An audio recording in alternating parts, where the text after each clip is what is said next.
2025 চনৰ বাজেটৰ পৰাও আমি বিভিন্ন সহায় আগবঢ়াবৰ বাবে সিদ্ধান্ত গ্ৰহণ কৰিছোঁ।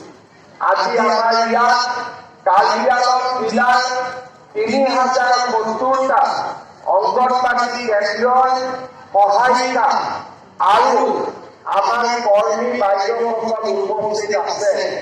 আজি বহুদিনৰ পৰা আমাৰ কাৰ্বিআংলঙৰ লগতে অসমৰ অংগনবাড়ী কৰ্মী আৰু সহায়িকা বাইদেউসকলে তেওঁলোকৰ দৰমহা বৃদ্ধিৰ বাবে আমাৰ চৰকাৰক অনুৰোধ জনাই আহিছে। মই আপোনালোকক ক'ব খুজিছোঁ যে অহা 1 অক্টোবৰৰ পৰা আমি আপোনালোকৰ দৰমহা বৃদ্ধি কৰিম আৰু লগতে আপোনালোকক এটা এককালীন সাহায্যও আমি আগবঢ়াম।